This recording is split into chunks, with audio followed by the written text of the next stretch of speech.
So ഹരേ കൃഷ്ണ. നമുക്ക് മംഗളാചരണോട് തുടങ്ങാം. ഓം അജ്ഞാനതിമിരാന്ധസ്യ ജ്ഞാനാഞ്ജനശലാകയ ചക്ഷുരുന്മിലിതം യേന തസ്മൈ ശ്രീഗുരവേ നമഃ. ശ്രീചൈതന്യമനോഭിഷ്ടം സ്ഥാപിതം യേന ഭൂതലേ സ്വയം രൂപ കഥാ മഹ്യം ദദാതി സ്വപദാന്തികം. വന്ദേഹം ശ്രീഗുരു ശ്രീയുതാപദകമലം ശ്രീഗുരോन् വൈഷ്ണവാംശ്ച ശ്രീരൂപം സാഗ്രജാതം സഹഗണരഘുനാഥ സാദ്വൈതം സാവധൂതം പരിജനസഹിതം കൃഷ്ണ ചൈതന്യദേവം ശ്രീരാധാകൃഷ്ണപാദാൻ സഹഗണലളിതാ ശ്രീവിശാഖാന്വിതാംശ്ച നമാം വിഷ്ണുപാദായ കൃഷ്ണപൃഷ്ഠായ ഭൂതലേ ശ്രീമതേ ജയപത ഭക്തിവേദാന്ത സ്വാമിനിധേ നാമിനെ. നമസ്തേ സരസ്വതേ ദേവേ ഗൗരവാണി പ്രചാരിണേ നിർവിശേഷ ശൂന്യവാദി പാശ്ചാത്യദേശകാരിണേ. നമാം വിഷ്ണുപാദായ കൃഷ്ണപൃഷ്ഠായ ഭൂതലേ ശ്രീമതേ ജയപതാക സ്വാമിനിധേ നാമിനെ. നമാചാര്യപാദായ നിതായ കൃപാപ്രദായനേ ഗൗരകഥാധാമദായ നഗരഗ്രാമതാരിണേ. जय श्री कृष्ण चैतन्य प्रभु नित्यानंद श्री अद्वैत गदाधर श्रीवासदि गौर भक्त वृंदा. हरे कृष्णा कृष्णा कृष्णा हरे हरे, हरे राम हरे हरे हरे कृष्णा. निर्जल पांडवन निर्जल एकादशी की जय. സോ ഇന്ന് ഒരു വളരെ സ്പെഷ്യൽ ദിവസമാണ് ഏകാദശി തിഥി. ഏകാദശി തിഥി തന്നെ വളരെ മംഗളകരമായ ഒരു ദിവസം. അന്ന് ഏത് ഭക്തികാര്യം ചെയ്താലും അതിന് ഇരട്ടി ഗുണമുണ്ടാവും. അതിലും പാണ്ഡവ നിർജ്ജല ഏകാദശി ഇന്നും ശ്രേഷ്ഠമാണ്. എല്ലാ ഏകാദശിയും ചെയ്തില്ലെങ്കിലും ഈ ഏകാദശി നന്നായിട്ട് ഫോളോ ചെയ്താൽ എല്ലാ ഏകാദശി വർഷത്തിൽ വരുന്ന എല്ലാ ഏകാദശിയും ചെയ്തതിന്റെ ഗുണം നമുക്ക് കിട്ടും. സോ പാണ്ഡവ നിർജ്ജല ഏകാദശി വളരെ സ്പെഷ്യൽ ആണ്. അത് മാത്രമല്ല, പാണ്ഡവ നിർജ്ജല ഏകാദശിന് അടുത്ത് വരുന്ന ദ്വാദശി അണ്ണാണ് ഭഗവാൻ നിത്യാനന്ദ പ്രഭു പാനിഹട്ടി ഉത്സവം, പാനിഹട്ടി ലീല ചെയ്തത്. സോ നമുക്ക് ആ ലീല കൂടി നമുക്ക് അടുത്ത ആഴ്ച കേൾക്കാം. ഇന്ന് നമുക്ക് വേറെ സ്റ്റോറീസ് ഉണ്ട്. പക്ഷെ ഞാൻ പാനിഹട്ടി ലീല ചൈതന്യ ചരിതാമൃത ഗ്രന്ഥത്തിൽ ഏത് അധ്യായത്തിലാണ് എന്ന് ഞാൻ പറയാം. അന്ന്, അതായത് ഡേ ആഫ്റ്റർ ടുമോറോ, എല്ലാവരും സമയം കിട്ടുമ്പോ അത് വീട്ടിൽ വായിക്കണം. അപ്പൊ അന്ന് ആ ലീല ചെയ്തതിന്റെ നമുക്ക് അത് സ്മരണം ചെയ്യാം. സോ ഇന്ന് പാണ്ഡവ നിർജ്ജല ഏകാദശിയാണ്. മായാപൂരിൽ എല്ലാവരും ഗംഗാ സ്നാനത്തേക്ക് പോകും. പിന്നെ രാധാമാധവന്റെ ദർശൻ ആൻഡ് ദിവസം സന്ധ്യാകാലത്തിൽ ഇവിടെ സന്ധ്യ ആരതി മായാപൂരിൽ ഉണ്ടാവും. ആ സന്ധ്യാരതിയുടെ സമയത്ത് രാധാമാധവ് ആൾട്ടർ, ശ്രീ രാധാമാധവ് ഭഗവാന്റെ മുന്നിൽ വെച്ച് ഒരു പൂവിന്റെ ഒരു പൂപ്പന്തൽ പണിച്ചിട്ടുണ്ട്. അതിനകത്ത് ഒരു കുളം, ഒരു ചെറിയ ഒരു പോണ്ട് പോലെ ചെയ്തിട്ട് വെള്ളമൊക്കെ നിറച്ചിട്ട് അതിലെ പുഷ്പങ്ങൾ, ലോട്ടസ് ഫ്ലവർ, മല്ലി, ബാക്കിൽ നല്ല ഗന്ധപുഷ്പങ്ങളൊക്കെ വെച്ചിട്ട് അതിന്റെ അകത്ത് ശ്രീ രാധാ മാധവിന്റെ ചെറിയ വിഗ്രഹം അത് അവിടെ പ്രതിഷ്ഠിക്കും. എന്നിട്ട് വരുന്ന വ്യക്തികൾ എല്ലാവരും, ഭക്തൻ, അഭക്തൻ, ഡിവോട്ടീസ്, വരുന്ന പിൽഗ്രിംസ് എല്ലാവർക്കും ഒരു ലൈനിൽ നിൽക്കാം. പ്രഭുസിന്റെ ലൈൻ ഒന്ന് ക്യൂ, മാതാജീസിന്റെ ക്യൂ ഉണ്ട് സെപ്പറേറ്റ് ആയിട്ട്. 2 ക്യൂവിൽ നിന്നിട്ട് എല്ലാവർക്കും പുഷ്പങ്ങൾ ഭഗവാനെ ഓഫർ ചെയ്യാം. ഇത് ഈ സമ്മർ ടൈമില്, അതായത് നരസിംഹ ചതുർദശിന്റെ പിറ്റേ ദിവസം തൊട്ട് സ്നാന പൂർണിമ, അതായത് നിർജ്ജല ഏകാദശിന്റെ കഴിഞ്ഞിട്ട് 3ാമത്തെ ദിവസം അതുവരെ ഈ ഒരു മാസം ഈ ഫെസ്റ്റിവൽ ഉണ്ട്, ഉത്സവമുണ്ട്. ഇതിന്റെ പേര് സലീൽ ബിഹാർ എന്ന് പറയും. സലീല ബിഹാർ. സലീല എന്ന് വെച്ചാൽ വെള്ളം, ബിഹാർ എന്ന് വെച്ചാൽ ലീല. സോ ഭഗവാന്റെ വെള്ളത്തിൽ ചെയ്യുന്ന ലീലകൾ. അപ്പൊ വളരെ ചൂടാണ്, സമ്മർ മാസം, സമ്മർ ക്ലൈമറ്റ് അല്ലേ, വളരെ ചൂടാണ്. അതുകൊണ്ട് ഇതുപോലെ ഭഗവാനെ കൂൾ ചെയ്യാൻ വേണ്ടിയിട്ടുള്ള ലീലകളാണ് ഇതൊക്കെ. സോ ഇന്ന് വൈകിട്ട് എല്ലാവർക്കും അവിടെ പോയി പുഷ്പങ്ങൾ ഓഫർ ചെയ്യാം ഭഗവാനിന്. സോ അതുപോലെ മായാപൂരിൽ എല്ലാ ഫെസിലിറ്റീസും ഉണ്ട്. ഏകാദശി നന്നായിട്ട് ഭഗവാന്റെ ഓർത്തോട് തന്നെ ചെയ്യണം. പക്ഷെ നമ്മൾ മായാപൂർ അല്ലാത്തവർ വെവ്വേറെ സ്ഥലത്തിൽ ഇരിക്കുമ്പോൾ എങ്ങനെ ഏകാദശി ഫോളോ ചെയ്യാനാ? നമുക്ക് ഇന്ന് അധികമായിട്ട് ചാന്റിങ് ചെയ്യാം. ഇപ്പൊ 16 റൗണ്ട്സ് ആണ് ദിവസവും ചെയ്യുന്നതെങ്കിൽ ഇന്ന് നമുക്ക് ഒരു 20-25 മാല ജപിക്കാം. അതുപോലെ ഇത്തിരി നേരം ഒരു 1 hour നമുക്ക് ഭാഗവതം വായിക്കാം. പിന്നെ ഒരു അരമണിക്കൂർ നമുക്ക് കീർത്തനം ചെയ്യാം. ഭഗവാന്റെ മുന്നിൽ നിന്നിട്ട് കർത്താൽ ക്ലാപ്പ് ഒക്കെ ചെയ്തിട്ട് നമുക്ക് ഭജൻ കീർത്തനം ചെയ്യാം. ആൻഡ് നമ്മുടെ വീടിന്റെ അടുത്തുള്ള അമ്പലത്തിൽ പോയിട്ട് ഭഗവാനെ സേവിച്ചിട്ട് വരാം. ഭഗവാന് വേണ്ടി ഫ്ലവർ പുഷ്പങ്ങളോ അല്ലെങ്കിൽ ഫലം ഫ്രൂട്ട്സ് അതൊക്കെ പോയി നമുക്ക് ഭഗവാനെ നൈവേദ്യം ചെയ്യാം. സോ ഇതുപോലെ ഇന്ന് നമുക്ക്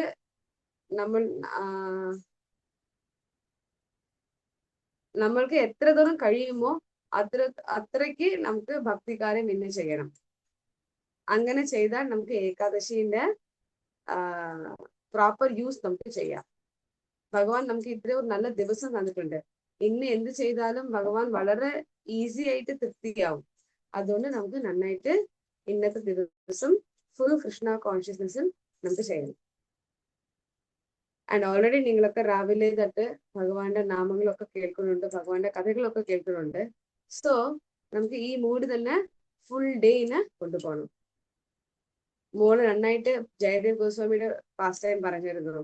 വളരെ ബ്യൂട്ടിഫുൾ പാസ്റ്റ് ടൈം ആണ് അത്. എങ്ങനെ ഭഗവാൻ പറയുന്നുണ്ട്, അല്ലല്ല ഞാൻ എപ്പോഴും എന്റെ ഭക്തൻ എന്റെ താഴെയല്ല, ചിലപ്പോ ഞാൻ എന്റെ ഭക്തന്റെ സേവ ചെയ്യും. അത് കാണിക്കാൻ വേണ്ടി ഭഗവാൻ ആ നില ചെയ്തു. സോ അതുപോലെ അതാണ് ഭഗവാന്റെ ഹൃദയം. അതാണ് ഏറ്റവും ഒരു പെർസെന്റ് പോലും ഈഗോവോ ഞാൻ ഭഗവാനാണ് അതൊക്കെ ഇല്ല. He's always ready to love and serve devotees. Fully എപ്പോഴും ഭക്തന്മാർ പ്രതി പ്രേമയും ഭക്തന്മാർക്ക് എന്ത് സേവ ചെയ്യാം അങ്ങനെയാണ് ഭഗവാൻ ചിന്തിക്കുന്നത്. ആക്ച്വലി എന്ത് സേവ ചെയ്യണം എന്ന് ചിന്തിക്കുന്നത് സേവകന്റെ ഡ്യൂട്ടിയാണ്. പക്ഷെ നമ്മുടെ ഭഗവാൻ അങ്ങനെ ചിന്തിക്കുന്നുണ്ട്. അതുകൊണ്ട് നമുക്കും എത്രത്തോളം പറ്റുമോ അത്രത്തോളം എപ്പോഴും എല്ലാവരും എങ്ങനെ സർവ് ചെയ്യണം, എങ്ങനെ സേവ ചെയ്യണം എന്ന് ചിന്തിക്കണം. സോ അതുകൊണ്ട് ഇന്നത്തെ ദിവസം നമുക്ക് നന്നായിട്ട് യൂസ് ചെയ്യണം. ആൻഡ് നാളെയും ദ്വാദശിയാണ്. എന്നിട്ട് നമുക്ക് അടുത്ത ആഴ്ച കാണുമ്പോൾ എല്ലാവരും പറയണം എന്നോട് നിങ്ങളുടെ ഏകാദശി എങ്ങനെ ഉണ്ടായിരുന്നു. ഓക്കെ, സോ നമുക്ക് ഇനി ക്ലാസ്സിലേക്ക് കിടക്കാം. കഴിഞ്ഞ ക്ലാസ്സിന്റെ പോയിന്റ്സ് ആർക്കെങ്കിലും ഓർമ്മയുണ്ടോ? നിത്യാനന്ദ പ്രഭുവിനെ കുറിച്ച് എന്തൊക്കെ ഡിസ്കസ് ചെയ്തു? എല്ലാവർക്കും ഓരോരോ പോയിന്റ്.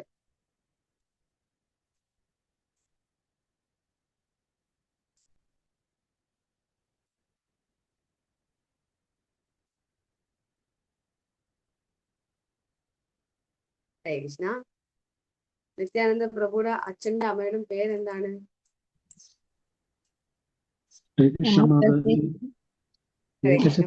ഗ്രാമത്തിലെ ഹടായി പണ്ഡിറ്റ് പത്മാവതി. താങ്ക് യു പ്രഭു. ഹടായി പണ്ഡിറ്റും പത്മാവതി ദേവിയും. ഓക്കെ, വേറെ ഒരാൾ പറയട്ടെ. സ്ഥലത്തിന്റെ പേരെന്താണ്? ഏകചക്രധാം.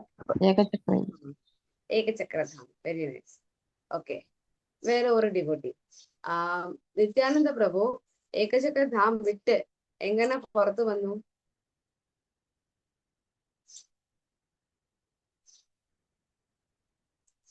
കലാമാതാജി.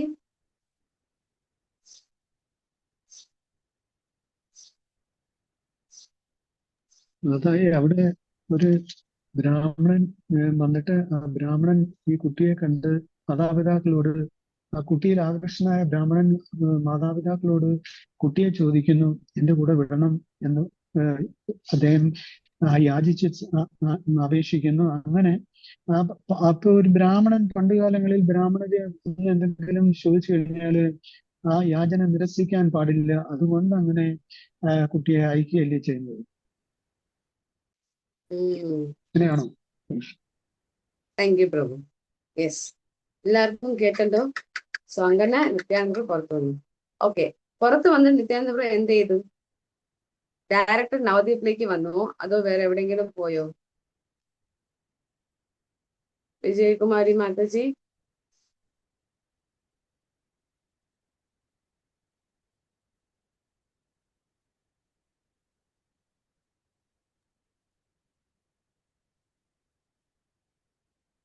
ഹരേ കൃഷ്ണ. ബിന്ദു മാതാജി.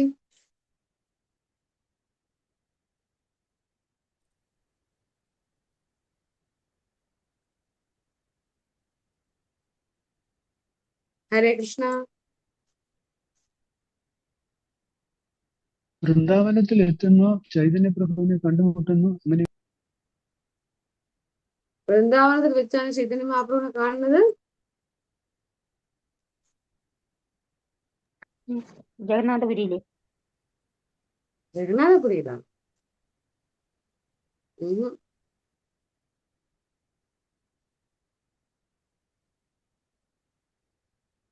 ചൈതന്യ മഹാപ്രഭുവിനെ നിത്യാനന്ദ എവിടെ വെച്ച് കണ്ടു? ഞാൻ ആ ലീല കൂടി പറഞ്ഞിട്ടുണ്ട്, എങ്ങനെ അത് അവരുടെ ആ ഒരു മീറ്റിംഗ് സംഭവിച്ചു. സുനീത നവദ്വീപിൽ വെച്ചാണ്. സുശീല മാതാജി. ഇതുവരെ പറയാതെ ഡിവോട്ടീസ് പറയട്ടെ. ഇത്ര ഡിവോട്ടീസ് ഉണ്ട് നമ്മുടെ ലൈനില്.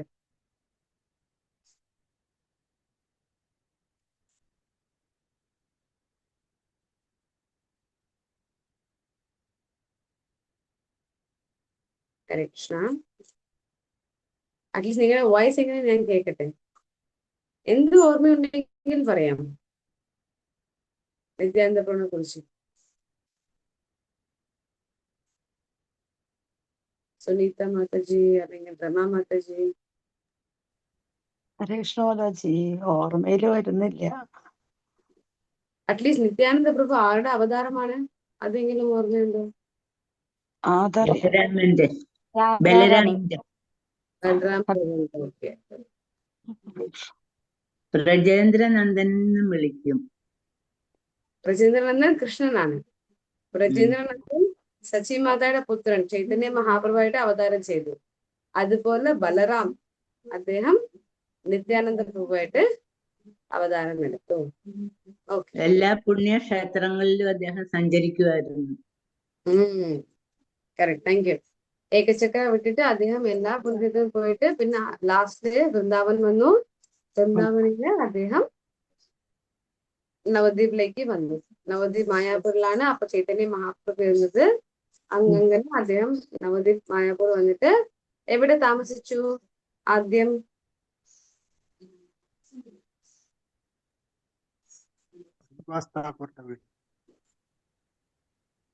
അദ്ദേഹം നിത്യാനന്ദ നവദ്വീപിലേക്ക് വന്നിട്ട് ആദ്യം മഹാപ്രഭുവിനെ പോയി കണ്ടോ അതോ എവിടെയെങ്കിലും പോയിട്ട് പിന്നീട് മഹാപ്രഭുവിനെ കണ്ടോ?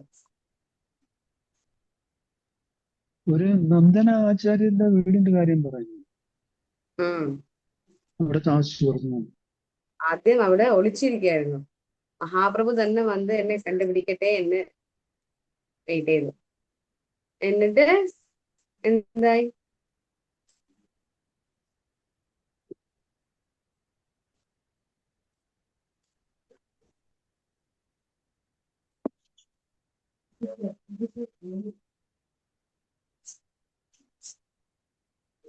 ഹരേ കൃഷ്ണ.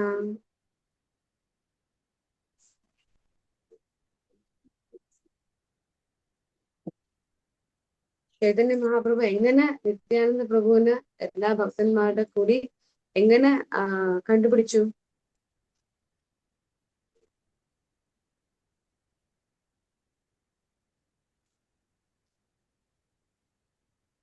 സ്വപ്നത്തിന്റെ കാര്യം പറയുന്നുണ്ട് ഇതിനകത്ത്.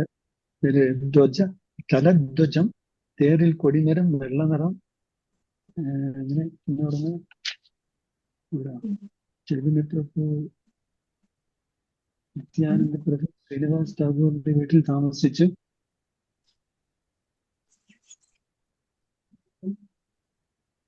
പിന്നെ ഇവര് തമ്മിൽ കണ്ടുമുട്ടുന്ന ശ്രീനിവാസ് ടാഗോർ പ്രഭുവിന്റെ അവിടെ വെച്ചാണ്.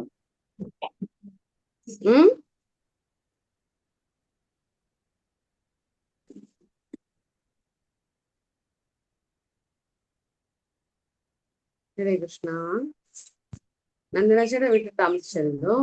അപ്പൊ ചൈതന്യ മഹാപ്രഭു സ്വപ്നത്തിൽ ഒരു മഹാപുരുഷൻ വന്നിരുന്നു. അദ്ദേഹം ഒരു രഥത്തിൽ വന്നിരുന്നു. ആ രഥത്തിന്റെ ധ്വജത്തിൽ, അതിന്റെ രഥത്തിന്റെ മുകളിൽ ഒരു പതാക, ഒരു ഫ്ലാഗ് ഉണ്ടായിരുന്നു. അതിന് താൽ വൃക്ഷം, അതായത് പനമരത്തിന്റെ ചിഹ്നം ഉണ്ടായിരുന്നു, സിമ്പിൾ. എന്നിട്ട് എന്ത് അതുവരെ പ്രഭു പറഞ്ഞു. എന്നിട്ട് എന്താ?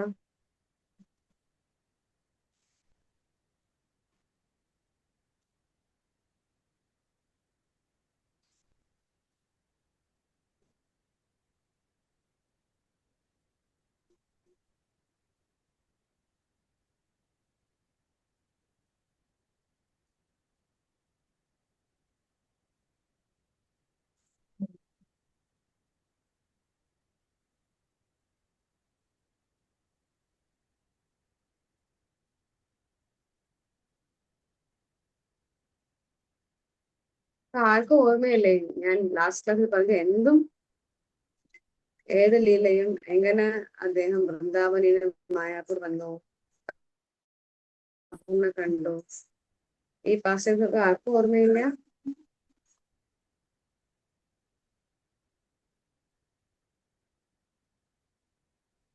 മാതാജി, ഈ നന്ദലാചാര്യയുടെ വീട്ടിലെ ചൈതന്യ പ്രഭു അവിടെ എത്തി കണ്ടുപിടിച്ചു. പിന്നെ ശ്രീനിവാസ് ഠാക്കൂർ ഇവരെല്ലാവരും നാമസങ്കീർത്തനം ചെയ്തു. നിത്യാനന്ദ പ്രഭു, മുകുന്ദ, ചന്ദ്രശേഖർ, ജഗന്നാഥ ദാമോദർ ഇവരെല്ലാം പുരിയിൽ പോയി. പിന്നെ നവതിയിലേക്ക് രഥയാത്ര സമയത്ത് വീണ്ടും പുരിയിലേക്ക് പോയി. ജഗന്നാഥ ഗുണ്ടിക എന്ന അമ്പലത്തിൽ അവിടെ പുരി ഹരിനാമ സങ്കീർത്തനം ചെയ്തു. പിന്നെ ഈ ഹരിനാമ സങ്കീർത്തനം കംപ്ലീറ്റ് എല്ലായിടത്തും പ്രചരിപ്പിക്കാൻ വേണ്ടിയാണ് ചൈതന്യ പ്രഭു തന്റെ പ്രഭുക്കന്മാരെ പ്രേരിപ്പിച്ചത്. അങ്ങനെ ഈ നാമം ബംഗാളിൽ മൊത്തം വ്യാപിക്കാനിടയായി. പിന്നെ നരോത്തമദാസ് ഠാക്കൂർ നാമഹട്ട സ്ഥാപിച്ച് ഭഗവാന്റെ ലീലകൾ പല സ്ഥലത്തും വാഴ്ച ഹരിനാമ പ്രചരണം നടത്തി. നിത്യാനന്ദ പ്രഭു, ചൈതന്യ പ്രഭു എപ്പോഴും ആനന്ദത്തിൽ ആരാടി. ചൈതന്യ പ്രഭു നാമസങ്കീർത്തന സമയത്ത് അത്യധികമായിട്ട് ആനന്ദത്തിൽ മുഴുകിയിരുന്നു. മാതാജി പറഞ്ഞു. Hare Krishna. Hare Krishna. Thank you Prabhu. So Narottam Das Thakur അല്ല, നിത്യാനന്ദ പ്രഭുവാണ് നാമഹട്ട തുടങ്ങിയത്.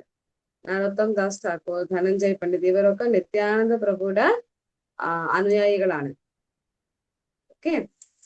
ആൻഡ് ജഗദാനന്ദ നിത്യാനന്ദ പ്രഭു ഒക്കെ, അതായത് നിത്യാനന്ദ പ്രഭു ഞാൻ ലാസ്റ്റ് ക്ലാസ്സിൽ പറഞ്ഞിരുന്നു എങ്ങനെ അദ്ദേഹം ചൈതന്യ മഹാപ്രഭുയുടെ ഈ സങ്കീർത്തൻ മൂവ്മെന്റ്, മഹാപ്രഭുയുടെ മിഷൻ, അതിനു വേണ്ടി എങ്ങനെ സേവ ചെയ്യായിരുന്നു.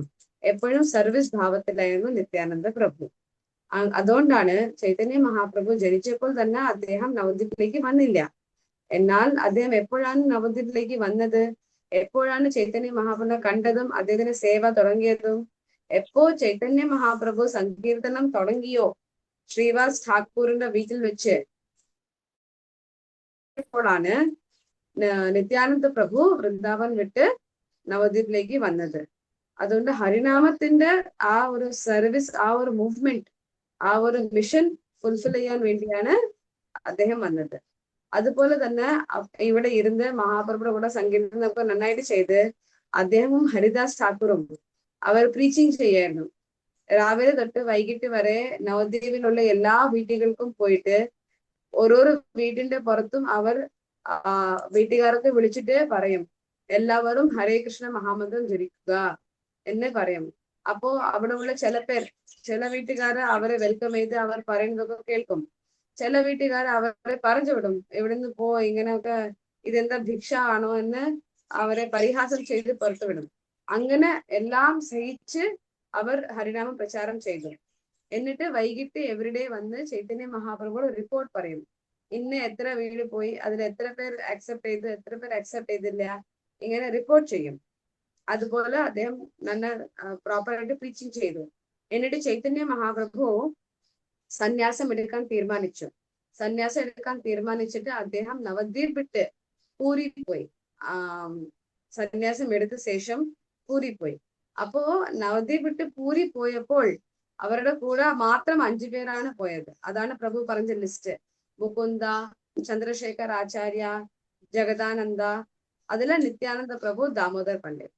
സോ നിത്യാനന്ദ പ്രഭു അവരുടെ കൂടെ ഉണ്ടായിരുന്നു. ആൻഡ് മഹാപ്രഭുയുടെ കൂടെ പൂരിയിൽ ഉണ്ടായിരുന്നു. എന്നാൽ പിന്നെ മഹാപ്രഭു 18 കൊല്ലം മഹാപ്രഭു പൂരിയിൽ തന്നെ ഉണ്ടായിരുന്നു. പക്ഷെ ആ 18 കൊല്ലമും നിത്യാനന്ദ പ്രഭു ചൈതന്യ മഹാപ്രഭുയുടെ കൂടെ ഉണ്ടായിരുന്നില്ല. എന്താ? ചൈതന്യ മഹാപ്രഭു നിത്യാനന്ദ പ്രഭുവിന് ആദേശം നൽകി. എന്താ? ഞാൻ ഇപ്പോ പൂരിയിലാണ്, അതുകൊണ്ട് എന്റെ അമ്മ സച്ചി മാത്ത അദ്ദേഹം എനിക്ക് ഓർഡർ ചെയ്തിട്ടുണ്ട്, നീ പൂരി വിട്ട് എവിടെയും പോവണ്ട. ബിക്കോസ് പൂരിയും നവദ്വീപും ഒരു വീട്ടിലുള്ള 2 മുറികൾ പോലെയാണ്. നീ പൂരിയിൽ ഉണ്ടായാൽ എനിക്ക് ഇടയ്ക്കിടയ്ക്ക് നിന്റെ ന്യൂസ്, നിന്റെ എല്ലാ വിവരവും എനിക്ക് കിട്ടും. എങ്ങനെയുണ്ട്, എന്ത് കഴിക്കുന്നുണ്ട്, ഹെൽത്ത് എങ്ങനെയുണ്ട്, എല്ലാം എനിക്ക് അറിയാം. പക്ഷെ നീ പൂരി വിട്ട് സൗത്ത് ഇന്ത്യവോ അതോ വൃന്ദാവനമോ എവിടെയും പോയാൽ, അപ്പോ ആ സമയത്തൊക്കെ അത്രയ്ക്ക് പേർ നവദ്വീപിന് അത്ര ആൾക്കാർ വൃന്ദാവനിലേക്ക് പോണതോ സൗത്ത് ഇന്ത്യയിലേക്ക് പോണതോ ഉണ്ടാവില്ല. ബിക്കോസ് ആ സമയത്തൊക്കെ ട്രെയിനൊക്കെ ഉണ്ടായിരുന്നില്ല. പോണെങ്കിൽ എല്ലാവരും നടന്നു പോകണം, വാക്കിംഗ്. അപ്പോ നീ പൂരിയിൽ ഉണ്ടായാൽ ഇടയ്ക്കിടയ്ക്ക് ഭക്തന്മാരൊക്കെ പൂരി നവദ്വീപ് പോയിട്ട് വരും. അപ്പൊ എനിക്ക് നിന്റെ വാർത്തകളൊക്കെ കിട്ടും. അതുകൊണ്ട് ചൈതന്യ മഹാപ്രഭു അമ്മയുടെ ആദേശം അനുസരിച്ച് പൂരിയിൽ തന്നെ ഉണ്ടായിരുന്നു. സോ ചൈതന്യ മഹാപ്രഭു പറഞ്ഞു, ഇപ്പൊ ഞാൻ പൂരിയിലാണ്, പക്ഷെ എനിക്ക് ഹരിനാമ പ്രചാരം എല്ലാ സ്ഥലത്തും ചെയ്യണം. അതുകൊണ്ട് ഞാൻ പോകാൻ പറ്റാത്ത സ്ഥലത്തൊക്കെ നിത്യാനന്ദ പ്രഭു നീ പോണം. അങ്ങനെ അദ്ദേഹം ഓർഡർ ചെയ്തപ്പോൾ നിത്യാനന്ദ പ്രഭു 2-3 കൊല്ലം അദ്ദേഹം പൂരിയിലേക്ക് പോയിട്ടിരുന്നു. പക്ഷെ എന്നിട്ട് അദ്ദേഹം മഹാപ്രഭുവിനെ കാണാൻ പൂരിയിലേക്ക് പോയിട്ടില്ല.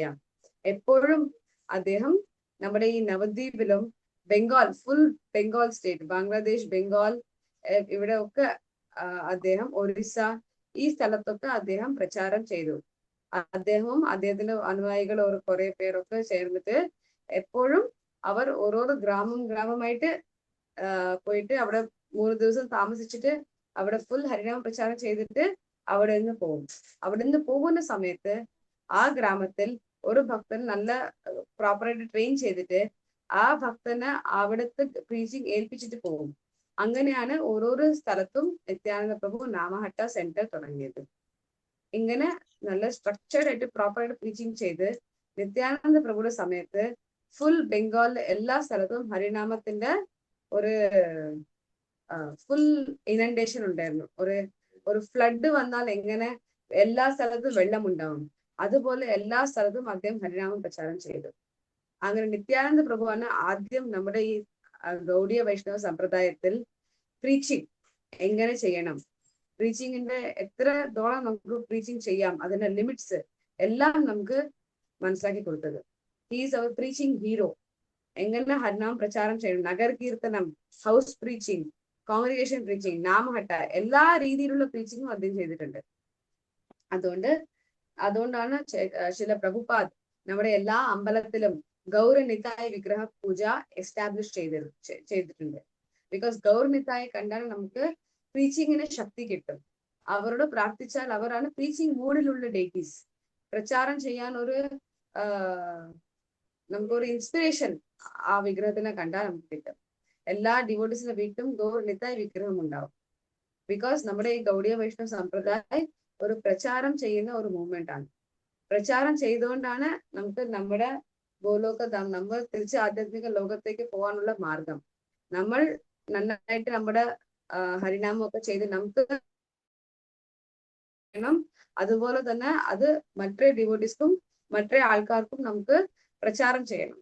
പ്രചാരം ചെയ്താണ് നമുക്ക് തിരിച്ച് ആധ്യാത്മിക ലോകത്തേക്ക് പോകുന്നത്. സോ ലാസ്റ്റ് ക്ലാസ്സിൽ ഞാൻ ഇതൊക്കെ പറഞ്ഞിട്ട് എന്നിട്ട് ഞാൻ പറഞ്ഞിരുന്നു, നമുക്ക് ഈ ക്ലാസ്സില് നിത്യാനന്ദ പ്രഭുയുടെ ബാല്യലീലകൾ അത് കുറിച്ച് കേൾക്കാം. ആൻഡ് പിന്നെ അവധൂതൻ നിത്യാനന്ദ പ്രഭുയുടെ പേരുകളൊക്കെ നമ്മൾ കേട്ടിരുന്നു. നിത്യാനന്ദ പ്രഭു എന്ന് വെച്ചാൽ എന്താ? നിത്യമായിട്ട് ആനന്ദത്തിലുള്ള ആൾ. എന്താ ആനന്ദം? കൃഷ്ണ സേവാനന്ദം, ഭഗവാന്റെ സേവ ചെയ്യുന്ന ആ ഒരു ആനന്ദം നിത്യാനന്ദ പ്രഭുവിന് എപ്പോഴും ഉണ്ട്. അതുകൊണ്ടാണ് നിത്യാനന്ദ എന്ന പേര്. അതുപോലെ വേറെ അതിന്റെ നിത്യാനന്ദന്റെ ഷോർട്ട് ഫോമാണ് നിതായ് എന്ന് പറയുന്നത്. സനിതായി. പിന്നെ വേറൊരു പേരാണ് അവധൂത. ഞാൻ ലാസ്റ്റ് ക്ലാസ്സിൽ പറഞ്ഞിട്ടുണ്ട്, ആർക്കെങ്കിലും ഓർമ്മയുണ്ടോ? അവധൂത എന്ന് വെച്ചാൽ എന്താണ്?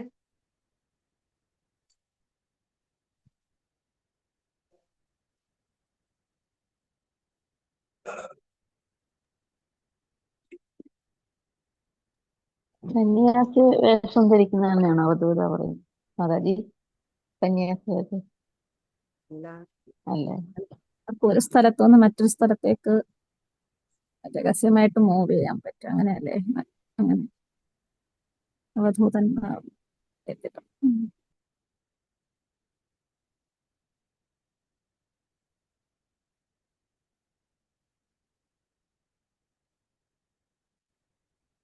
നമ്മുടെ ഈ സൊസൈറ്റിയില് 4 ആശ്രമങ്ങളുണ്ട്. ബ്രഹ്മചാരി, ഗൃഹസ്ഥ, വാനപ്രസ്ഥ, സന്യാസി. ഈ 4 ആശ്രമങ്ങൾക്കും അപ്പാർപ്പെട്ട് ഇതൊക്കെ ക്രോസ് ചെയ്ത് ഉന്നത ലെവലിൽ ഉണ്ടാവുന്ന വ്യക്തിയാണ് അവധൂത എന്ന് പറയുന്നത്. അത് കൃഷ്ണപ്രേമ ഉള്ള വ്യക്തികൾക്ക് മാത്രമേ ആ ഒരു ലെവലിൽ എത്താൻ കഴിയൂ. അതിന് ഇംഗ്ലീഷിൽ ട്രാൻസെൻഡന്റൽ എന്ന് പറയും. അതിന് എക്സാക്ട് മലയാളം വേർഡ് എനിക്കറിയില്ല, പക്ഷെ ട്രാൻസെൻഡന്റൽ ഈ എല്ലാ ഭൗതിക രീതിയായിട്ടുള്ള അതീന്ദ്രമായി മലയാളത്തില് അതീന്ദ്രിയം. അതീന്ദ്രിയം. Okay, very nice. Beyond census.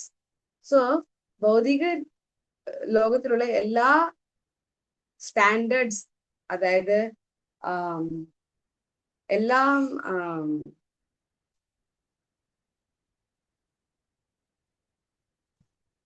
എന്താ പറയാ,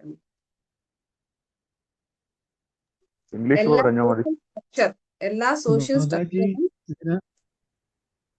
മാതാജി ഇതിനകത്ത് മാതാജി പറഞ്ഞിരിക്കുന്നത് നിത്യാനന്ദ പ്രഭു മഹാപ്രഭുവിന് എപ്പോഴും ഒരു സംരക്ഷകനായിട്ടായിരുന്നു, കൂടെ എപ്പോഴും കൂടെ കാണുമായിരുന്നു, ഒരു പ്രൊട്ടക്ടറായിട്ട്.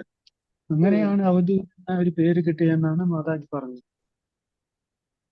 അങ്ങനെ പേര് കിട്ടിയില്ല അവധൂതനെ. അത് നിത്യാനന്ദ പ്രഭു എപ്പോഴും മഹാപ്രഭു കൂടെ, മഹാപ്രഭു കീർത്തനയിലൊക്കെ ഡാൻസ് ചെയ്യുമ്പോ ചിലപ്പോ മഹാപ്രഭു വീണു പോകും. അപ്പോ മഹാപ്രഭു പ്രൊട്ടക്ട് ചെയ്യാൻ വേണ്ടി അദ്ദേഹം അതിനെ കൈകൊണ്ട് മഹാപ്രഭുവിനെ പ്രൊട്ടക്ട് ചെയ്യും. പക്ഷെ ഞാൻ ലാസ്റ്റ് ക്ലാസ്സിൽ പറഞ്ഞു അവധൂതൻ എന്റെ പേര് എങ്ങനെ കിട്ടി, അത് നമുക്ക് ഈ ക്ലാസ്സിൽ ഡിസ്കസ് ചെയ്യും, അതിൻ്റെ ഒക്കെ ലീലകളൊക്കെ. സോ അവധൂതൻ എന്ന് വെച്ചാൽ അതീന്ദ്രിയം, അതായത് നമ്മുടെ ഭൗതിക ലോകത്തിലുള്ള നമുക്ക് നമ്മുടെ ചിന്താഗതിയിൽ മനസ്സിലാക്കാൻ കഴിയാത്ത വിധം പെരുമാറുന്നത് അവധൂതൻ. പക്ഷെ എന്താ അങ്ങനെ പെരുമാറുന്നത്? ഉന്നത കൃഷ്ണപ്രേമി അവർക്ക് ഉണ്ട്, അതുകൊണ്ടാണ് അങ്ങനെ പെരുമാറുന്നത്. അത് മാത്രമല്ല, ഭഗവാൻ നിത്യാനന്ദ പ്രഭു ഭഗവാന്റെ മനസ്സറിഞ്ഞിട്ട് അദ്ദേഹം കാര്യങ്ങളൊക്കെ ചെയ്യും. നമുക്ക് ഡയറക്റ്റായിട്ട് ആ ലീല കേൾക്കുമ്പോൾ തോന്നും ഇതല്ലല്ലോ മഹാപ്രഭു മനസ്സിൽ വിചാരിക്കുന്നത്, ഇത് ഓപ്പോസിറ്റ് ആണല്ലോ, വിപരീതമാണല്ലോ. പക്ഷെ ആക്ച്വലി അതാണ് മഹാപ്രഭുയുടെ ഡിസൈൻ. സോ നമുക്ക് അതിനെ കുറിച്ച് ഉന്മത്ത പ്രേമ വാസനയോട് കൂടിയവനെന്നാണ് ആദ്യം. ഉന്മത്ത പ്രേമ, യെസ്, മാഡ് വിത്ത് എക്സ്റ്റാറ്റിക് ലവ്, ഉന്മത്ത പ്രേമ. സോ ഇപ്പോ ഞാൻ നേരത്തെ പറഞ്ഞ പോലെ നവദ്വീപിന് പൂരി മഹാപ്രഭു സന്യാസം എടുത്ത ശേഷം മഹാപ്രഭു പോയിക്കൊണ്ടിരുന്നു. അപ്പൊ 5 ഡിവോട്ടീസ് മാത്രമേ മഹാപ്രഭു കൂടെ ഉണ്ടായിരുന്നു. അപ്പൊ 5 ഡിവോട്ടീസ് ഒക്കെ പോകുമ്പോ അവർ പൂരി എത്തുന്നതിന് മുൻപ് അവിടെ ഒരു സുവർണരേഖ എന്ന ഒരു നദി ഉണ്ടായിരുന്നു. അപ്പൊ ആ നദീന്റെ അടുത്ത് വന്നപ്പോ മഹാപ്രഭു പറഞ്ഞിരുന്നു, ഞാനും മറ്റേ പേരൊക്കെ ഭിക്ഷ ചെയ്യാൻ പോയിട്ട് വരാം. നിത്യാനന്ദ പ്രഭുവും ജഗദാനന്ദ പണ്ഡിറ്റ്, ഇവർ 2 പേര് ഇവിടെ, നിങ്ങൾ 2 പേരും ഇവിടെ തന്നെ ഇരിക്കൂ, നിങ്ങളുടെ വസ്തുക്കളൊക്കെ ഇവിടെ വെച്ചിട്ട് നിങ്ങൾ ഭിക്ഷ ചെയ്തിട്ട് വരാം. എന്നിട്ട് അവർ പോയി. അപ്പോ നിത്യാനന്ദ പ്രഭുയുടെ അടുത്ത് എന്തുണ്ടായിരുന്നു? ചൈതന്യ മഹാപ്രഭു ഇപ്പോഴാണ് സന്യാസ് മേടിച്ചത്. അപ്പോ സന്യാസ ദണ്ഡ ഉണ്ടായിരുന്നു, പിന്നെ ചില വസ്തുക്കളൊക്കെ ഉണ്ടായിരുന്നു. അപ്പൊ നിത്യാനന്ദ പ്രഭു എന്ത് ചെയ്തു? നിത്യാനന്ദ പ്രഭു ചൈതന്യ മഹാപ്രഭുയുടെ ആ സന്യാസ് ദണ്ഡ അത് 3ആയിട്ട് പൊട്ടിച്ച് അത് ആ നദിയിലിട്ടു. അപ്പൊ ജഗദാനന്ദ പണ്ഡിറ്റ് ചോദിച്ചു, നീ എന്താ ചെയ്യുന്നത്? ചൈതന്യ മഹാപ്രഭു ദണ്ഡാണ്. മഹാപ്രഭു വന്ന് ചോദിക്കും നമ്മളോട് എവിടെയാ സാധനങ്ങൾക്ക്. അപ്പൊ നിത്യാനന്ദ പ്രഭു പറഞ്ഞു, എന്റെ ഭഗവാൻ അദ്ദേഹം ചൈതന്യ മഹാപ്രഭു ഈ ലോകം മുഴുവൻ ധരിക്കുന്ന വിശ്വംഭരനാണ്. അദ്ദേഹമാണ് ഭഗവാൻ. അപ്പോ അദ്ദേഹം എല്ലാത്തിനും പാലനം ചെയ്യുന്നതും എല്ലാം അദ്ദേഹത്തിന്റെ സേവകനാണ്. എന്റെ മഹാപ്രഭു എന്തിനാ ഈ ദണ്ഡം ധരിക്കുന്നത്? ഈ ദണ്ഡ അത്രയ്ക്ക് വലിയ ആളായോ? എന്റെ ഭഗവാൻ തന്നെ ഇതിനെ ക്യാരി ചെയ്തുകൊണ്ട് പോകണം. മഹാപ്രഭു ഫ്രീ ആയിട്ട് പോണം. മഹാപ്രഭു എല്ലാം മഹാപ്രഭുയുടെ സർവൻസ് ആണ്. മഹാപ്രഭു എന്തിനാ ഇത് ധരിക്കുന്നത്? എനിക്കത് ഇഷ്ടമല്ല എന്ന് വെച്ച് പൊട്ടിച്ചെടുത്തു. പിന്നെ എന്നിട്ട് മഹാപ്രഭുക്ക് തിരിച്ചു വന്നു. പിന്നെ അവർ യാത്ര പോയി. അപ്പൊ ഇടയ്ക്ക് മഹാപ്രഭു ചോദിച്ചു, എന്റെ ദണ്ഡ എവിടെ? അപ്പോ ജഗദാനന്ദ പണ്ഡിത് പറഞ്ഞു, എനിക്കൊന്നും അറിയില്ല, ഈ നിത്യാനന്ദ പ്രഭുയോട് ചോദിക്കേ. അപ്പൊ നിത്യാനന്ദ പ്രഭുയോട് ചോദിച്ചപ്പോ ജഗദാനന്ദ പണ്ഡിത് പറഞ്ഞു, നിത്യാനന്ദ പ്രഭു അത് പൊട്ടിച്ചു വിട്ടു. അപ്പൊ മഹാപ്രഭുവിന് വളരെ ദേഷ്യം വന്നു. എന്താ നീ ഇങ്ങനെ നിത്യാനന്ദ പ്രഭു നീ ചെയ്യുന്നത്? എന്തിനാ എന്റെ ദണ്ഡ പൊട്ടിച്ചത്? ഇത് ശരിയല്ലല്ലോ. സന്യാസിക്ക് അത് എപ്പോഴും ഉണ്ടാവണല്ലോ. അതെന്റെ ഗുരു തന്നതല്ലേ എന്ന് പറഞ്ഞപ്പോ നിത്യാനന്ദ പ്രഭു പറഞ്ഞു, ഞാനൊന്നും പൊട്ടിച്ചില്ല. എനിക്ക് എവിടെ നിങ്ങളുടെ ദണ്ഡ എവിടെയാണ് എനിക്ക് അറിയില്ല. മഹാപ്രഭു പറഞ്ഞു, ഞാൻ നിങ്ങളുടെ അടുത്തല്ല തന്നിട്ട് പോയത്. ഞാൻ പറഞ്ഞു, ഞാൻ ഇവിടെ പോയിട്ട് വരാം, ഇതൊക്കെ നിങ്ങൾ സൂക്ഷിച്ചു വെച്ചോളാം എന്ന് പറഞ്ഞിട്ടല്ലേ പോയത്. അപ്പൊ നിത്യാനന്ദ പ്രഭു പറഞ്ഞു, ഓ നിങ്ങൾ എപ്പോഴും ഉന്മത്ത കൃഷ്ണ പ്രേമയിൽ ഡാൻസ് ചെയ്യും, ഇവിടെ ഒക്കെ ഓടിച്ചാടും, എല്ലാം ചെയ്യും, എന്നിട്ട് എല്ലാം ഓർക്കില്ല. എന്നിട്ട് പറയും ഞാൻ നിങ്ങളോട് ആ ദണ്ഡ കൊടുത്തു.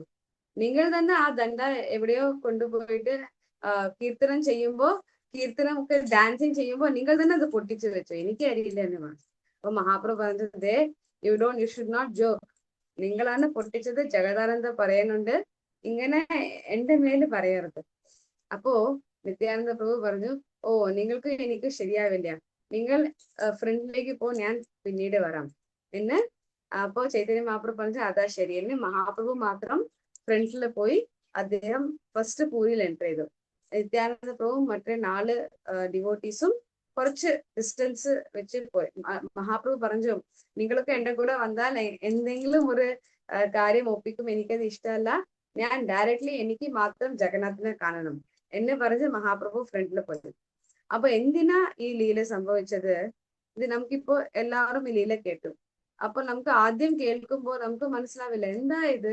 നിത്യാനന്ദ പ്രഭു എന്തിനാ മഹാപ്രഭു നിത്യാനന്ദ പ്രഭു അല്ലേ ദണ്ഡ കൊടുത്തത്? അപ്പൊ അത് സൂക്ഷിച്ചു വെക്കണമല്ലോ. അപ്പൊ എന്തിനാ നിത്യാനന്ദ പ്രഭു അത് പൊട്ടിച്ചത്? അത് പൊട്ടിച്ചത് കാരണം ചൈതന്യ മഹാപ്രഭു ദേഷ്യം വന്നു. അത് അവരുടെ സന്യാസി ദണ്ഡാണ്, അപ്പൊ തെറ്റല്ലേ എന്ന് നമുക്ക് തോന്നും. പക്ഷേ നമ്മുടെ ആചാര്യന്മാർ ഈ ലീലയുടെ പർപ്പോട്ട് പറയുന്നുണ്ട്.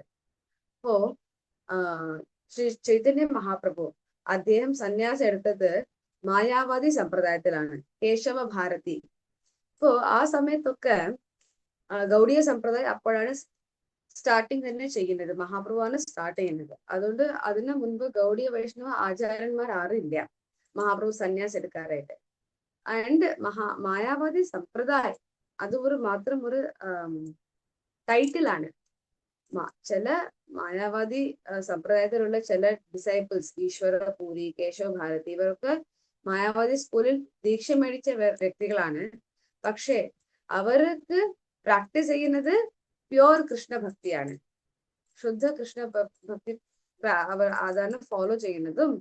അവർക്ക് ഭഗവാൻ ഒരു വ്യക്തിയാണ്, അത് ഭഗവാൻ ശ്രീ കൃഷ്ണനാണ്, നമ്മളൊക്കെ ഭഗവാന്റെ സേവകന്മാരാണ്.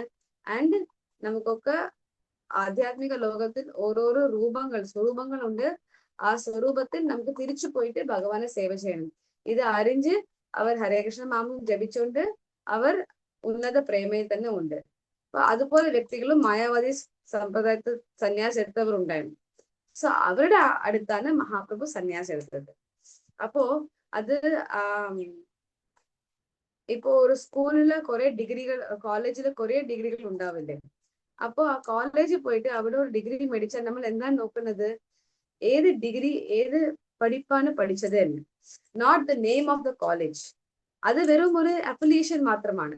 പക്ഷേ സബ്സ്റ്റൻസ് എന്താണ് വിഷയം എന്ന് വെച്ചാൽ അവർ പഠിച്ച കോഴ്സ് ആണ് ഇമ്പോർട്ടൻറ്റ്. അപ്പൊ അതുപോലെ ഗുരുവിന്റെ ക്വാളിറ്റിയും ഗുരുവിന്റെ ഗുരു എന്താ ഫോളോ ചെയ്യുന്നത് അതാണ് ഇമ്പോർട്ടൻറ്റ്. സോ അവർക്ക് ഫോളോ ചെയ്യുന്നത് നമ്മുടെ ഭാഗവതത്തിൽ പറഞ്ഞിട്ടുള്ള ഫിലോസഫിയാണ്. പക്ഷെ അവർ അഫിലിയേറ്റ് ചെയ്തിരിക്കുന്നത് മായാവതി സ്കൂളിലാണ്. അപ്പൊ അവിടെ നിന്ന് സന്യാസം മേടിക്കുന്നത് തെറ്റല്ല. അതുകൊണ്ട് ചൈതന്യ മഹാപ്രഭു ായിട്ട് കേശവ ഭാരതി എന്ന ഭാരതി ടൈറ്റിലുള്ള ഒരു മായാവതി സോകോൾഡ് മായാവതി സ്കൂളിലാണ് മഹാപ്രഭു സന്യാസം എടുത്തത്. അപ്പോ മായാവാദി സ്കൂളിൽ അവരുടെ അവരുടെ സന്യാസ രീതിയിൽ അവർ ഒരു ദണ്ഡ തരും, ഒരു സ്ട്രെയിറ്റ് സ്റ്റിക്ക്, ഒരേ ഒരു കുച്ചി അത് തരും. അപ്പോ ആ ഒരു സ്റ്റിക്ക് വെച്ചിട്ട് എന്താ അവർ കുറിക്കുന്നത്, എന്താ അതിന്റെ മീനിങ്? ഒരേ ഒരു ദണ്ഡത്തിന്റെ ഏകദണ്ഡി സന്യാസി. ഏകദണ്ഡിന്റെ അർത്ഥം എന്താണ്? അവർ പറയുന്നുണ്ട് ഞാനും ഭഗവാനും ഒന്നാണ്, നമ്മളൊക്കെ ഒന്നായിട്ട് മെർജ് ചെയ്യേണ്ടതാണ്. ഇതാണ് അവരുടെ ഫിലോസഫി. അത് കുറിക്കാനാണ് ഏകദണ്ഡ, ഒരേ ഒരു ദണ്ഡം. പക്ഷെ നമ്മുടെ ഗൗഡിയ വൈഷ്ണവ ത്രിദണ്ഡിയാണ്. ത്രിദണ്ഡി എന്ന് വെച്ചാൽ വി ഡോണ്ട് അക്സെപ്റ്റ് ഞാനും ഭഗവാനും ഒന്നാവണം എന്നല്ല. കായ മനസ മനസാ വാച കർമ്മണ, നമ്മുടെ എല്ലാ വേർഡ്സും വാച മനസ്സുകൊണ്ട് നമ്മുടെ എല്ലാ കാര്യങ്ങളും കർമ്മണ വി ഷുഡ് സർവ് കൃഷ്ണ, ഭഗവാന്റെ സേവ ചെയ്യണം. നമ്മൾ ഭഗവാന്റെ സേവകനാണ്. നമ്മുടെ കയ്യിലുള്ള എല്ലാ വസ്തുക്കൾ വെച്ചും ഭഗവാന്റെ സേവ ചെയ്യണം. അതുകൊണ്ട് നമ്മുടെ സന്യാസീസ് ഒക്കെ ത്രിദണ്ഡി എന്ന് പറയും. അതുകൊണ്ട് 3 ദണ്ഡ ഉണ്ടാവും. അതൊക്കെ ഒരുമിച്ച് കെട്ടിയിട്ട് ഒന്നായിട്ട് കൊണ്ടുപോകും ഫോർ ഈസി ക്യാരിങ്. അപ്പോ അതുകൊണ്ട് നിത്യാനന്ദ പ്രഭു അത് കുറിക്കാനായിട്ട് ചൈതന്യ മഹാപ്രഭു ദണ്ഡ ഒരു ദണ്ഡ എന്ന് അദ്ദേഹം 3 ദണ്ഡയായിട്ട് അദ്ദേഹം വെള്ളത്തിലിട്ടു. ഇത് ഒരു റീസൺ. രണ്ടാമത്തെ റീസൺ, ചൈതന്യ മഹാപ്രഭു അദ്ദേഹം ഭഗവാനാണ്. അദ്ദേഹം എന്തിനാ ഈ സന്യാസി ആശ്രമം എടുത്തത് ശരിയാണ്. പക്ഷേ ഷോ എല്ലാവർക്കും കാണിക്കാനായിട്ട് ഭഗവാൻ ഏതൊരു ആശ്രമത്തിൽ ലീലകൾ ചെയ്താലും ആ ആശ്രമത്തിലുള്ള റൂൾസ് ആൻഡ് റെഗുലേഷൻസ് അദ്ദേഹത്തിന് ബാധകമല്ല. ഇപ്പോ ഒരു രാജാവുണ്ട്, രാജാവിന്റെ രാജ്യത്തിൽ എല്ലാം ഓർഡിനറി പീപ്പിളും എല്ലാ പ്രജകൾക്കും ചില റൂൾസ് ഉണ്ടാവും. ഇതൊക്കെ ചെയ്യണം, ഇങ്ങനെ ഡ്രസ് ചെയ്യണം, എല്ലാ റൂൾസ് ഒക്കെ ഉണ്ടാവും. ഈ വഴിയിൽ പോകാൻ പാടില്ല, ഇത് ബ്ലോക്ക് ചെയ്തിട്ടുള്ള റോഡാണ്, ഈ സ്ഥലത്ത് നമുക്ക് പ്രജകൾക്ക് പ്രവേശനമില്ല എന്നൊക്കെ ചില റൂൾസ് ഉണ്ട്. പക്ഷേ ആ രാജ്യം ഭരിക്കുന്ന രാജാവിന് ഏതൊരു റൂൾസും അപ്ലിക്കബിൾ അല്ല. രാജ എവിടെ വേണമെങ്കിലും പോവാം, എന്ത് വേണമെങ്കിലും ചെയ്യാം. ബിക്കോസ് അദ്ദേഹത്തിന് ആ പവർ ഉണ്ട്. അദ്ദേഹമാണ് രാജ. അദ്ദേഹമാണ് ഈ റൂൾസ് ഒക്കെ ഇട്ടിട്ടുള്ള എന്തെങ്കിലും അദ്ദേഹം ആ റൂൾസ് ഫോളോ ചെയ്യുന്നത് നിർബന്ധമല്ല. അതുപോലെ ഭഗവാൻ അദ്ദേഹം മനുഷ്യ രൂപത്തിൽ വന്ന് ലീലകളൊക്കെ ചെയ്യുമ്പോൾ അദ്ദേഹം സ്വയം ആ റൂൾസ് ഒക്കെ ഫോളോ ചെയ്യുന്നുണ്ട്. അതുകൊണ്ട് ഭഗവാൻ എല്ലാ റൂളും ഫോളോ ചെയ്യണം. അദ്ദേഹം ഒരു സാധാരണ വ്യക്തി പോലെ എല്ലാ റൂൾസും ഫോളോ ചെയ്തില്ലെങ്കിൽ അത് തെറ്റാണ് എന്ന് നമുക്ക് പറയാൻ കഴിയില്ല. ഏതൊരു റൂൾസും ഭഗവാന് നിർബന്ധമല്ല. അദ്ദേഹമാണ് ഭഗവാൻ. അദ്ദേഹം എന്ത് വേണമെങ്കിലും ചെയ്യാം. He's independent. സ്വരാട്ട് എന്ന് പറയും ഭഗവാനെന്ന്. എന്ത് തോന്നുന്നോ അത് ചെയ്യാം. ഏതൊരു റൂൾസും അദ്ദേഹത്തിന് സ്റ്റോപ്പ് ചെയ്യാൻ കഴിയില്ല. സോ അതുകൊണ്ട് ഒരു സന്യാസി ആശ്രമെങ്കിൽ ഒരു ദണ്ഡ വെച്ചുകൊണ്ടിരിക്കണം. അതാണ് റൂൾ എന്നത് നിത്യാനന്ദ പ്രഭു വിഷോഡ്. മഹാപ്രഭു സന്യാസാശ്രമത്തിലാണ്, എന്നാലും അദ്ദേഹം എല്ലാം ഫോളോ ചെയ്യുന്നു എന്ന ഒരു കമ്പൽഷൻ, ഒരു നിർബന്ധവുമല്ല. അദ്ദേഹം ഭഗവാനാണ്. അദ്ദേഹം എന്ത് വേണമെങ്കിലും ചെയ്യാം. അദ്ദേഹം ലീലയ്ക്ക് വേണ്ടിയാണ് ഈ സന്യാസി ആശ്രമത്തിന് യൂസ് ചെയ്യുന്നത് എന്ന് കാണിക്കാൻ വേണ്ടി നിത്യാനന്ദ പ്രഭു ആ ദണ്ഡ വെള്ളത്തിലിട്ടു. സോ അപ്പോ ചൈതന്യ മഹാപ്രഭു ബാഹ്യ രൂപത്തിൽ നിത്യാനന്ദ പ്രഭുവിനെ ചാസ്റ്റൈസ്, അതായത് ചീത്ത പറഞ്ഞെന്തെങ്കിലും ഭഗവാന് ഹൃദയത്തിൽ വളരെ സന്തോഷമാണ്. അതും നമ്മുടെ ആചാര്യന്മാർ എസ്പെഷ്യലി കൃഷ്ണദാസ് കവിരാജ് ഗോസ്വാമി ചൈതന്യ ചരിതാമൃതത്തിൽ അത് വിവരിക്കുന്നുണ്ട്. മഹാപ്രഭു ബാഹ്യരൂപത്തിൽ ഇങ്ങനെയൊക്കെ പെരുമാറിയാലും മഹാപ്രഭുയുടെ ഹൃദയത്തിൽ നിത്യാനന്ദ പ്രഭു ചെയ്തതോടെ വളരെ സന്തോഷമാണ്. സോ ഇതുകൊണ്ടാണ് അദ്ദേഹത്തിന് അവധൂത എന്ന് പറയാം. അദ്ദേഹം ചെയ്യുന്ന കാര്യങ്ങൾ നമുക്ക് കാണുമ്പോൾ തെറ്റായിട്ട് തോന്നും, അല്ലെങ്കിൽ ഭഗവാന്റെ ആഗ്രഹത്തിന് വിപരീതമായിട്ട് തോന്നും. പക്ഷേ അദ്ദേഹത്തിന് മാത്രമേ, നിത്യാനന്ദ പ്രഭുവിന് മാത്രമേ ഭഗവാൻ ചൈതന്യ മഹാപ്രഭുയുടെ മനസ്സ് അറിയാൻ കഴിയും. അതുകൊണ്ട് അദ്ദേഹം എപ്പോഴും മഹാപ്രഭുയുടെ മനസ്സറിഞ്ഞിട്ട് മഹാപ്രഭു എന്ത് ബെസ്റ്റ് ആണോ അതാണ് ചെയ്യുന്നത് നിത്യാനന്ദ പ്രഭു. അത് ചൈതന്യ മഹാപ്രഭുക്കും അറിയാം. ശ്രീകൃഷ്ണമാതാജി, മഹാപ്രഭുവിന്റെ മനസ്സറിയുന്ന വേറൊരാളുണ്ടായിരുന്നല്ലോ കൂടെ, അദ്വൈതാചാര്യാണോ? സ്വരൂപ് ദാമോദർ പണ്ഡിറ്റ്. സ്വരൂപ് ദാമോദർ, അദ്ദേഹത്തിന് അറിയാം. റായ് രാമാനന്ദ, അദ്ദേഹത്തിന് മഹാപ്രഭുവിന്റെ മനസ്സറിയാം. ഇവരൊക്കെ മഹാപ്രഭുവിന്റെ വളരെ ക്ലോസ് അസോസിയേറ്റ്സ് ആണ്. ഇവരൊക്കെ ഇപ്പൊ നിത്യാനന്ദ പ്രഭു ബലറാമാണ്, സ്വരൂപ് ദാമോദർ അദ്ദേഹം ലളിത സഖിയാണ്, രാമാനന്ദറായ് വിശാഖ സഖിയാണ്. അപ്പോ ഇവരൊക്കെ ശ്രീമതി രാധാറാണിയുടെ വളരെ അടുത്തുള്ള പാർഷദ്, അതുപോലെ ബലറാം കൃഷ്ണന്റെ വളരെ അടുത്തുള്ള ഒരു ഫ്രണ്ടാണ്. സോ ഇവരൊക്കെ ഭഗവാനെ നന്നായിട്ട് അവർക്ക് അറിയാം. ഭഗവാൻ എന്ത് ഓർക്കുന്നുണ്ട്, ഇപ്പൊ ഭഗവാൻ എന്ത് ചെയ്യും, എല്ലാം അവർക്കറിയാം. ആൻഡ് അതിന്റെ വേണ്ടി ആ ഭഗവാൻ എന്ത് ആഗ്രഹിക്കുന്നുണ്ടോ ആ ലീല നടത്താൻ വേണ്ടി എല്ലാ അറേഞ്ച്മെന്റ്സും ഇവരൊക്കെ ചെയ്യും. അതാണ് ഫുൾ ആധ്യാത്മിക ലോകം ഫുൾ അങ്ങനെയാണ്. അവിടെയുള്ള എല്ലാ വ്യക്തികളും അങ്ങനെയാണ്. ഭഗവാന്റെ ആഗ്രഹം അവർക്ക് അറിയില്ലെങ്കിൽ അറിയുന്ന വ്യക്തിയോട് ചോദിച്ചിട്ട് അതിനനുസരിച്ച് അവർ കാര്യങ്ങളൊക്കെ ചെയ്യും. That is the mood off the spiritual world.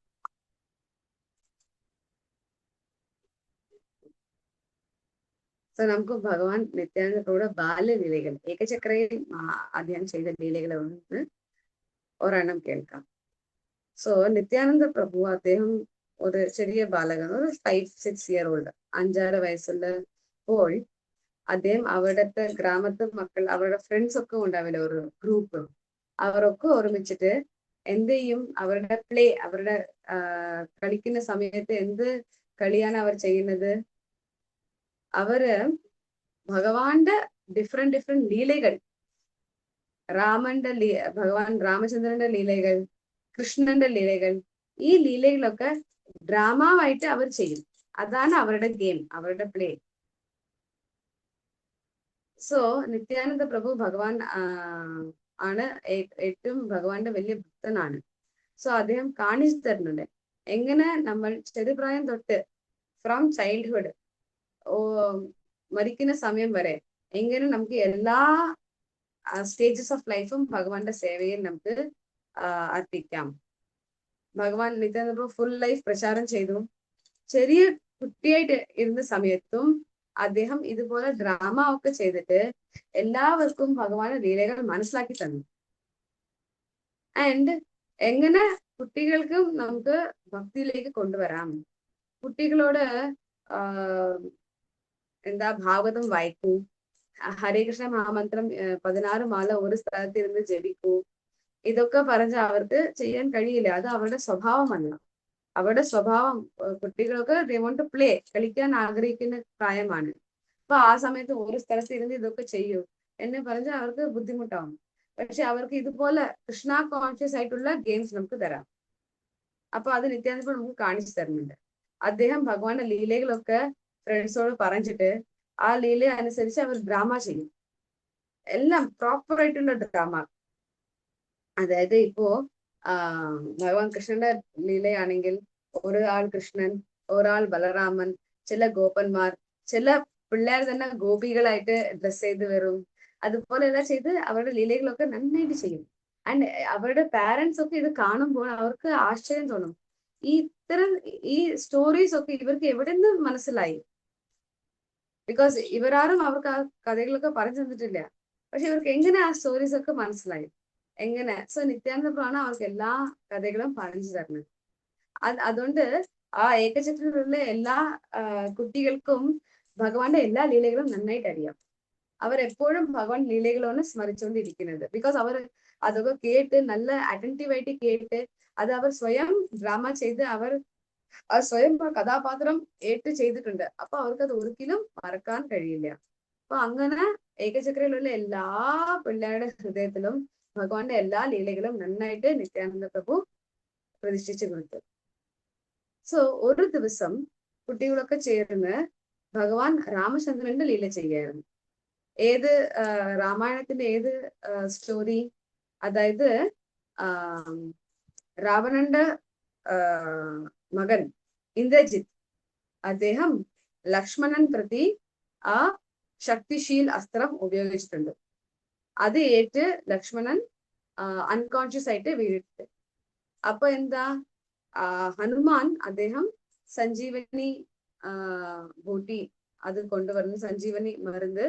അതിനു വേണ്ടി അദ്ദേഹം പർവ്വതം തന്നെ കൊണ്ടുവന്നിട്ട് അത് ലക്ഷ്മണനെ അരച്ചു കൊടുത്ത് ലക്ഷ്മണനെ തിരിച്ച് കോൺഷ്യസ്നസ് കിട്ടുന്നുണ്ട്. ഈ ലീലയാണ് അവർ ചെയ്യുന്നത്. അപ്പോ നിത്യാനന്ദ പ്രഭുവാണ് ലക്ഷ്മണൻ. അതായത് സത്യത്തിൽ തന്നെ നിത്യാനന്ദ പ്രഭുവാണ് ലക്ഷ്മണൻ.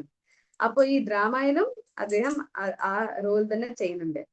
ആൻഡ് അപ്പൊ നിത്യാനന്ദ പ്രഭു പറഞ്ഞു, ഒരാള് രാമൻ, ഒരാൾ ലക്ഷ്മണൻ, നിത്യാനന്ദ പ്രഭു തന്നെ. അതുപോലെ ഒരു പയ്യനെ ഹനുമാനായിട്ട് വേഷം കെട്ടിച്ചു. പിന്നെ എല്ലാ റോളിലും ആൾക്കാർ വെച്ചു.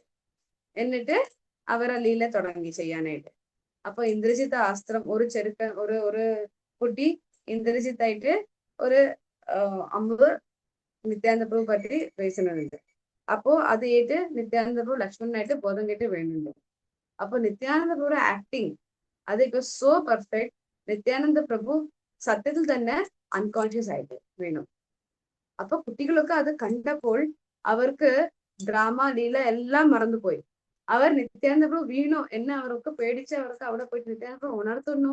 എന്ത് ചെയ്താലും വെള്ളം തരുന്നുണ്ട്, നിത്യാനന്ദ പ്രഭു ഉറക്കെ വിളിക്കുന്നുണ്ട്.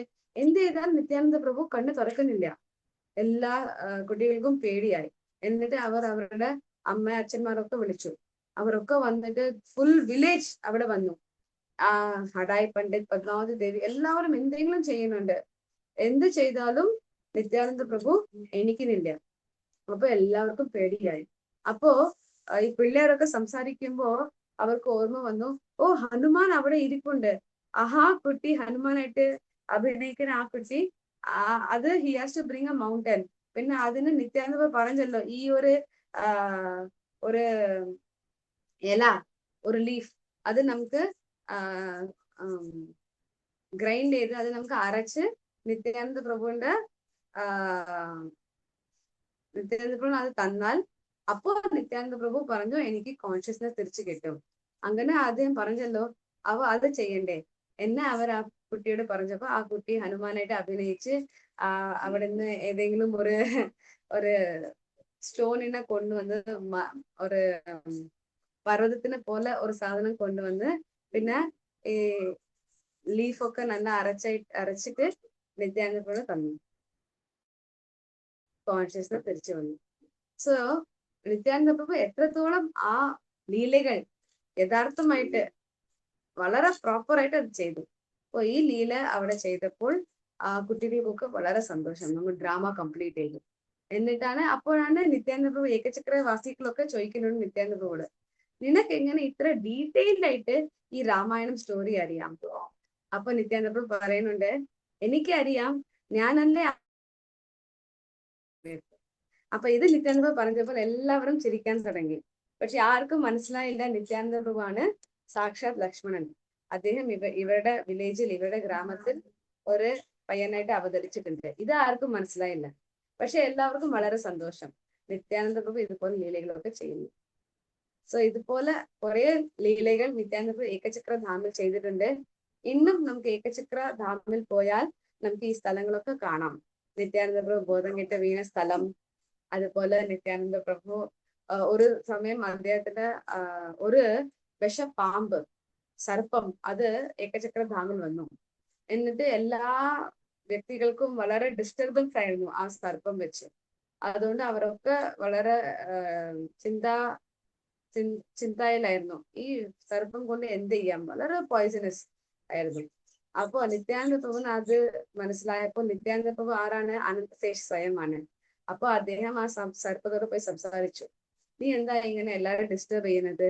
ഇത് ശരിയല്ലല്ലോ, നിന്റെ കാലം കഴിഞ്ഞു, നീ വളരെ ഓൾഡ്, വളരെ പണ്ടുകാലത്ത് സർപ്പമാണ്. ഇപ്പോഴൊക്കെ നമുക്ക് അത്രയ്ക്ക് വിഷം അതായത് ആ സർപ്പത്തിന്റെ ശിരസിൽ മണി ഉണ്ടായിരുന്നു.